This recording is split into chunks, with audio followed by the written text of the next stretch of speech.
Trillanes, maaaring posibleng aarestuhin anytime pag napatunayan na mayroong sabwatan na illegal or politically motivated dito sa pagpe-persecute kay President Rodrigo Roa Duterte at iba pang kaalyado nito pag napatunayan na mayroong ang sabwatan na nangyayari dyan mismo sa ICC at ang Pilipinas napalihim.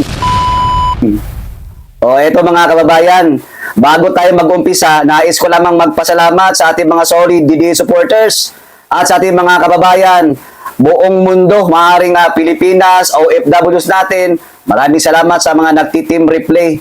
O eto na nga mga kababayan, pag-usapan natin matapos na nagsalita na itong mga powerhouse na mga mayayamang bansa gaya na lang ng China, Russia at ng USA na talagang galit na galit sila dyan sa International Criminal Court o ICC. Kung kaya na itong mga ibang bansa na sinintensyahan itong dating ICC Chief Prosecutor dyan sa Netherlands sa Dahig na itong si Karim Khan ay patawan ng 15 years na pagkakakulong at kasamahan nitong 8 pang mga judges. Kung kaya man lang ng ibang bansa, idihamak siguro na pwede rin natin gawin kung napatunayan o mapatunayan man na meron ng ginagawang palihim itong si Sunny Trillanes diyan sa ICC Dahig na may kinalaman sa pagpapakidnap kay Tatay Digong. Mantakin nyo mga kababayan ano bang pinagkaiba sa ibang bansa at sa bansa natin? Meron naman tayong sariling malayang soberanya na bansa.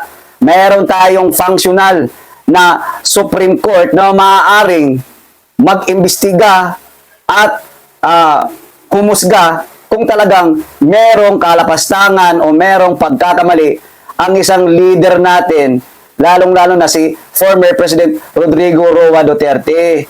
Kasi mga kababayan, wala naman pong ibang nakakaalam kung ano talaga ang nangyayari sa bansang Pilipinas natin. Kung anong mga nangyayaring patayan, droga, at mga nakawan, korupsyon dito sa bansang Pilipinas. Ang tanong dyan mga kababayan, bakit hindi makulong-kulong o maaresto, makasuhan man lang itong si Trilling na wala naman siyang posisyon sa gobyerno, hindi naman siya senator, pero bakit makikita mo na napupunta siya dyan mismo sa Netherlands, sa Dahig?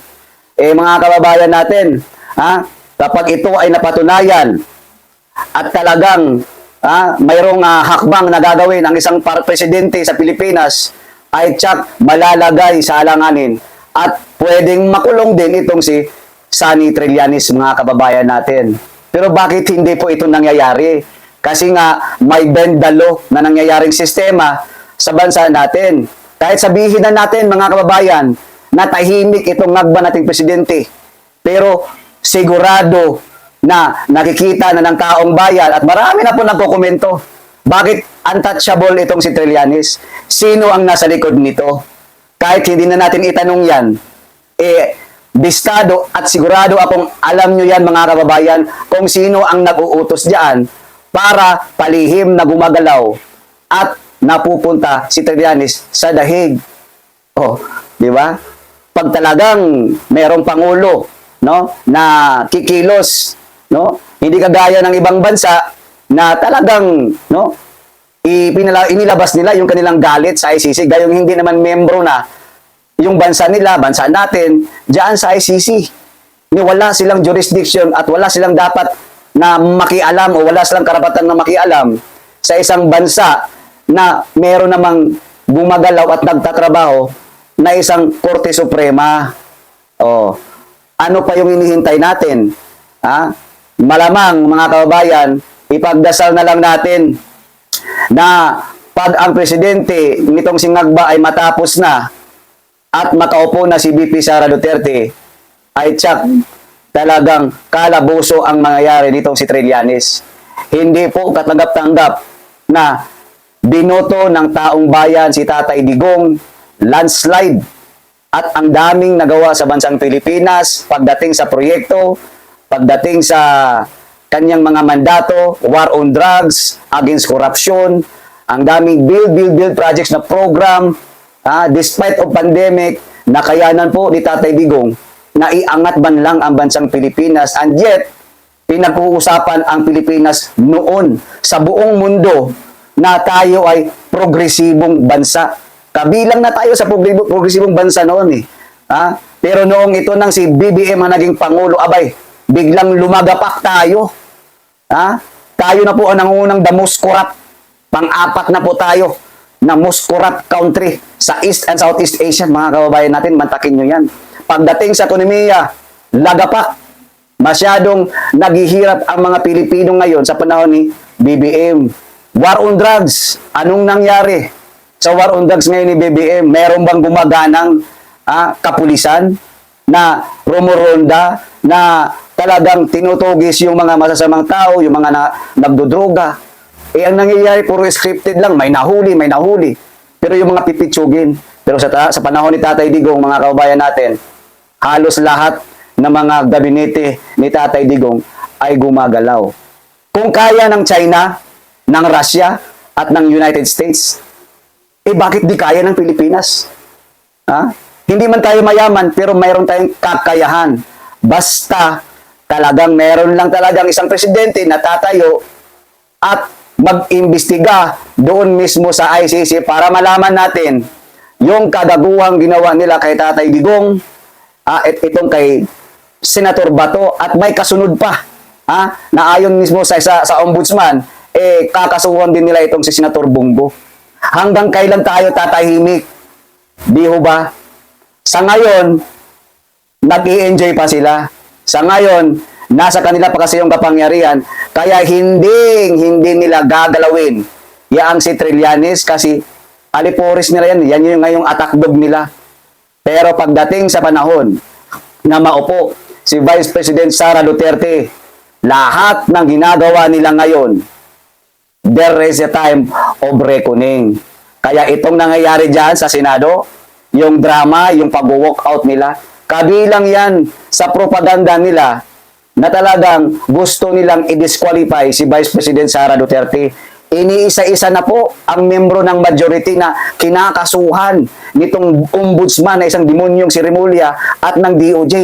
May kaso na kay Bato, may kaso ng plunder kay Jinggoy, meron kang Marcoleta, meron sa 2 bilyar, meron kay Chis Escudero, meron kay Bongo, at marami pang iba, mga kababayan. Nakikita na natin na talagang ginagamit nila yung kapangyarihan ni Ngagba. Kasi nasa likod lang nito, kahit tahimik pa yung Ngagba na yan, alam natin, siya ang may pakana dyan, patungkol dyan sa umiinit na tensyon sa Senado. Bantakin mo, nagmi-meeting na pala sila. Yung ginagawa nilang plano, na dapat sana tuloy-tuloy na yun, under the leadership of Senate President Tuta Soto, nasira. No? Nagka-disbalance na. Kasi nga, na-impeach doon sa Congress, hindi ma-impeach sa Senado. Kasi iba na po ngayon, ang mandato at liderato ng Senate President diyan sa Senado sa pamumuno ni Alan Peter Cayetano. Ngayon, mag-walk out kayo kasi kayo ay talunan. Iyakin. Hindi po pwedeng minority kayo, kayo pa din yung masusunod. Mag-majority muna kayo. Di ba?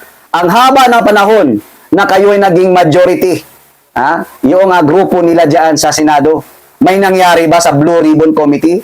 May nangyari ba sa investigasyon ng flood control? Sa mga maanomalya? Wala.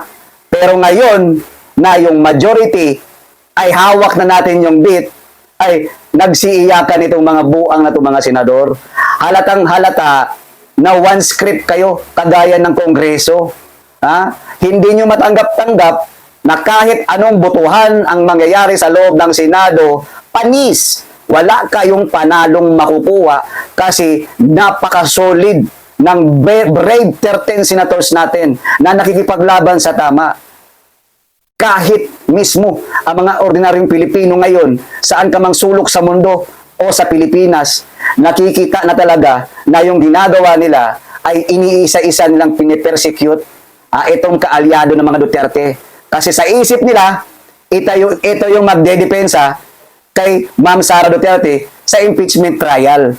which is hindi nyo maipapanalo yan. O hanggang dito na lamang mga kababayan, maraming salamat. Ipagdasal po natin ang bansang Pilipinas. Sana'y manaig po ang kabutihan laban sa kasamaan. Bye!